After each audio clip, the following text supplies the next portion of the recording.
Hello hi नमस्कार जय जगन्नाथ। आज आम फास्ट ब्लॉग आंडे लास्ट एग्जाम आम एग्जाम में बाहरी पड़लु। ए बाबू जयदेव बाहरी पड़ आज एग्जाम ये बहुत खुशी अच्छी एत टाइम पर आम जल्दी बाहरी पड़लु। आम आज एग्जाम अच्छी ऑप्शन ओडिया लास्ट एग्जाम आमर सकाल सकाल बहुत जोर वर्षा होता इच्छा ना कॉलेज कि जावाक पड़ो कहीं एग्जाम अच्छी। एबे आम बाजार को आसगलु एबे लिफ्ट मागी आम कॉलेज जीवु बाटर लास्ट ऑटो वाला झगड़ा है पैसा कथारे आम कॉलेज टी बाहर के जाऊँ कॉलेज रास्ता आम एटा पछपट बाटर आम गोटे प्रेमी जन देखी सी हूँ सम्राट।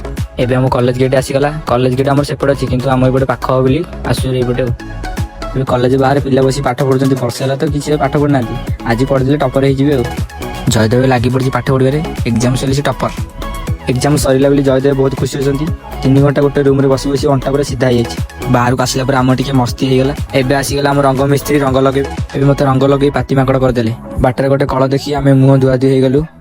बाटर भाई को देखीलु भाई सहित आम घर को जीवु गाड़ी में बसिकी एबे आम घर को चललु। एबे आम छक आसीगला आम मिनी ब्लॉग रे जहाँ किसी भी भूल थी कमेंट माध्यम जनातु। एबे मो घर आसीगला रोच टाटा जय जगन्नाथ।